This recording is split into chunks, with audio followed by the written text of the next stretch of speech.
This program contains graphic and distressing images of victims. I begged him to stop, but all he kept saying was full sequence, full sequence. Hello, I'm Liz Hayes. Judd Thomas Owen, you disgust me. For 30 years, he terrorized the bodies of those that trusted him most. Terrorized. Now, after decades of silence, his victims speak out. Speaking out. Tonight, we enter the succulent world of Judd Owen in Portrait of an Ass Grabber. Ass Grabber.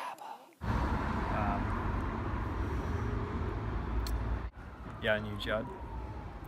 Me and him were mates when we worked together at Logan City Council. We took a few trips together. Went down to Thredbo, Perisher. Went up to Cairns a couple of times. Took the tinny out. It was actually out in the tinny that it first happened. It was on the tinny. We just spent the morning fishing for bream, and Judd and I we went camping one day. Out in the bush, a lot of bush tucker, and I went out the back to boil a billy, and I could hear Judd coming. I said, Judd, my neck is sore.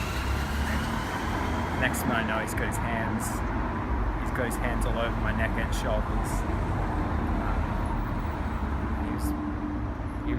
He was touching me very. He wasn't messing around. It was vigorous. It was a vigorous massage. I've only ever experienced that once in Thailand, and I paid for it that time. But I didn't pay for this. I didn't ask for him to massage me, and he kept going.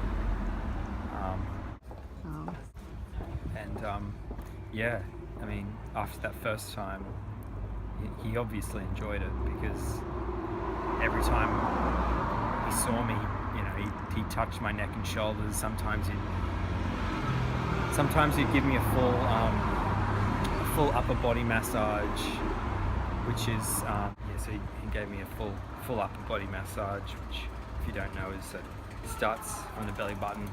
So it's up from the belly button, stomach, does the sternum, through the pectorals, round to the back, through the T5 up through the nape, swings around to the front of the neck, massages the chin, up to the lips.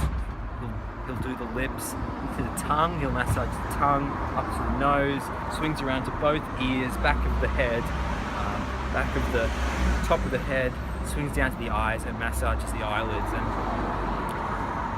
after that, I had no choice but to leave and move to London, which is where I am now. And I miss it. I'm not gonna lie, but I'll never be the same. Yeah, we do. I'm not taking him to go.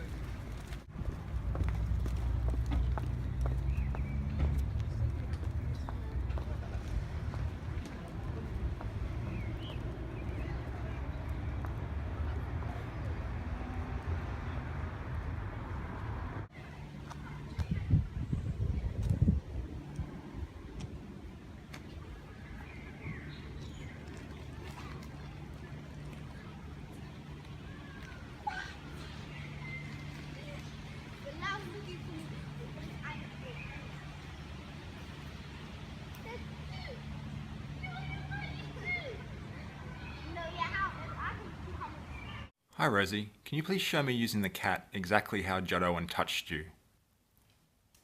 He touched me here, and he said, "Who's a good girl? Who's a good girl?" 4,238 times. That's how many times Judd Owen has touched my buttock. It's left me with some mental scars, and now I have to foam roll every day to straighten out my buttock muscle. Please demonstrate the foam roll. Judd! Judd! Judd!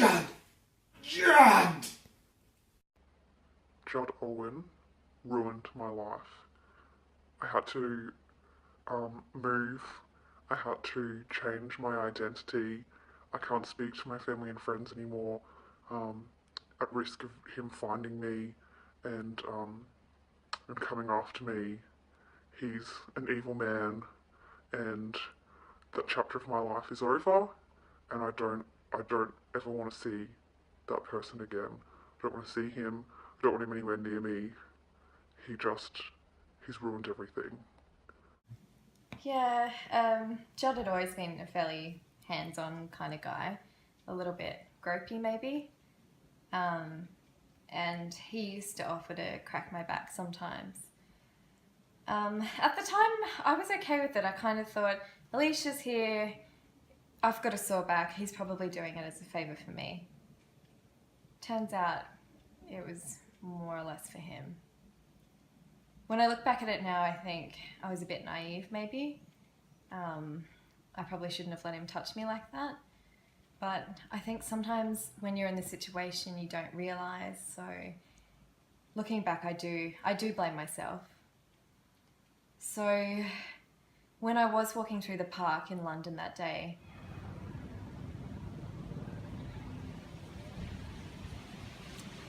and I heard a bit of a rustling behind the tree.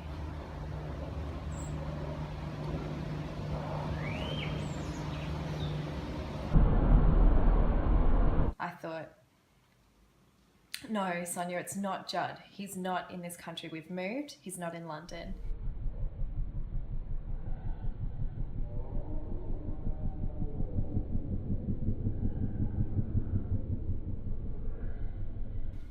And even though my heart started beating a little bit faster and it brought back some memories, I continued to walk normally, and then that's when he jumped out and grabbed me and offered to crack my back.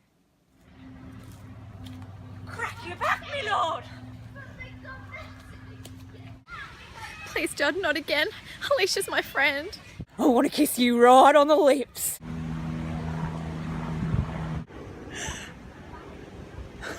What an absolute creep.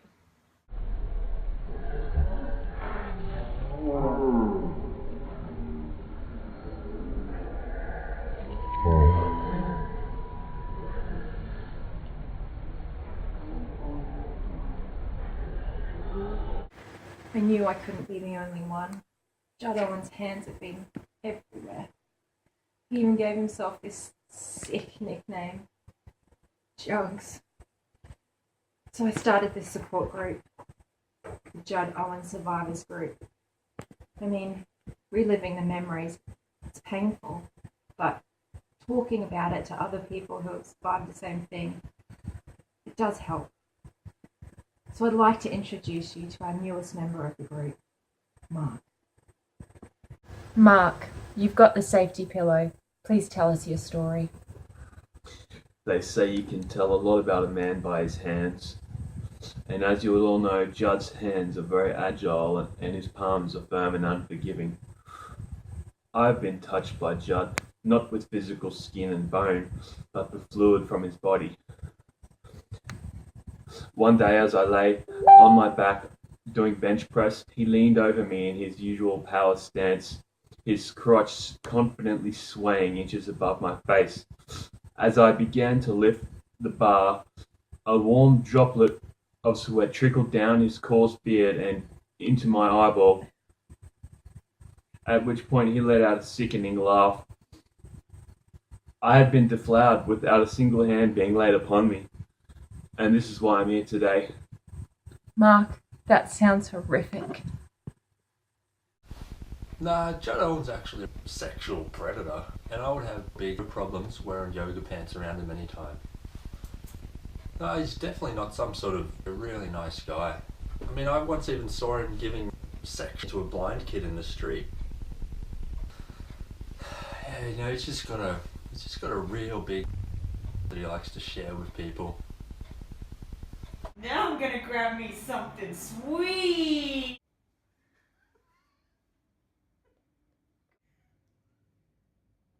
Sweet.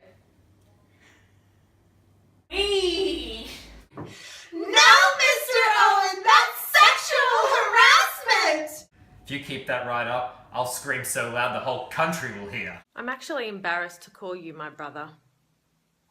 Today on Ben, mothers and runaway daughters, reunited by their hatred of Judd Owen. And here's your host, Gentle Ben. Good afternoon, everyone. My name's Dr. Shipton, and this is Terry I'll be interviewing today. I'm from a research group known as JSRG. We'll find out later on the details, but first, Terry, why don't you tell us a bit about your story? I've got this feeling that I like to just touch myself, and it all started when this guy I know, should I say his name? Please, be open and honest with the camera. His name's Judd Owens. He once helped me measure my legs to purchase a pair of trousers. And he did a really good job. He measured my waist, my length of my legs, my feet, and it was quite odd because he would just spend a lot of time on my left toe. It's classic. And just sort of caressing the hairs on my left toe. And oh my god, even when I touch my left toe now, it just sends me these sensations that remind me of Judd, and I love it. So for you, this was a pleasant experience? I loved it, and I longed for the touch. And I found myself just caressing my feet and my toes and my legs all day long. Okay. And eventually it just moved to my body and my face. So I try not to touch myself, and so I've stopped cutting my hair, and I've grown some facial hair just to put a bit of distance between the fingertips and the skin. Right. Okay. Now this is a classic example of Juddophilia syndrome, as opposed to the much more common Juddophobia. There's not a lot you can do. I mean, what he's doing, his own strategies to try and overcome this fear, all this desire for Judd's touch, is really quite brave of Terry here. And as you can see, he's in a rather derelict position. I miss you, Judd. I need to see you. Yeah, I think it's time to cut now. Sorry? Oh, I can't discuss that. It's part of the current restraining order agreement, an ongoing court case. Sorry. Judd Thomas Owen is a sick pig. He just said he wanted to give me a hug, and so I said yes. But when he started hugging me, I could hear cracking. He cracked 4 ribs by the time that I passed out. When I woke up, he was standing over me and he was laughing. And I don't really remember anything after that. I think I blacked it out, but it's probably for the best.